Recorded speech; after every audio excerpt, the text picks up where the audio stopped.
ఎవరండి మీరు? ఈ సైన్యం అంతా వెళ్ళిపోయాక ఎందుకు పక్కగా నిలబడి ఇప్పుడు వస్తున్నారు అన్నాడు.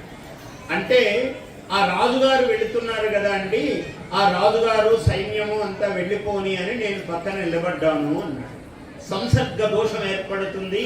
రాజులు అంటే అక్కడ సైన్యము, వాళ్ళు ఎవరినో యుద్ధం చేయటము, చంపటము, ఇలాంటివన్నీ ఉంటాయి కదా, అలాంటి వాళ్ళని తాకితే నాకు పాపము సంక్రమిస్తుందని దూరంగా ఉన్నాను అన్నాడు. అంటే బాగానే ఉందండి, అసలు ఆయన రాజని మీకెట్లా తెలుసు అన్నాడు. అంటే అంత పెద్ద ఏనుగు మీద ఎక్కి కూర్చున్నాడు కదా, అందువల్ల ఆయన రాజు అన్నాడు. ఏనుగు ఎక్కి కూర్చున్నాడు కాబట్టి రాజు అని అన్నాడు. ఇప్పుడు నేను మీ మీద ఎక్కి కూర్చున్నాను అనుకోండి, నేను రాజుని అవుతానా అన్నాడు.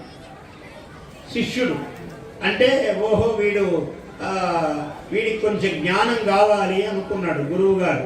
అనుకుని ఎక్కి కూర్చున్న ప్రతివాడు రాజుగాడు, ఆయన రాజు, నువ్వు జ్ఞానంలో రాజు కావాలి అన్నాడు. నువ్వు జ్ఞానం సంపాదించి రాజుగా కావాలన్నాడు. నాకు జ్ఞానోపదేశం చేయండి మరి అన్నాడు. చేస్తాను నాయన.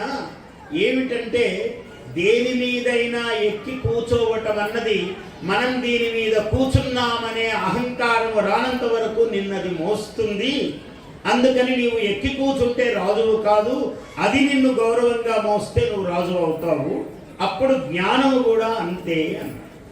ఓహో అట్లనా అన్నాడు.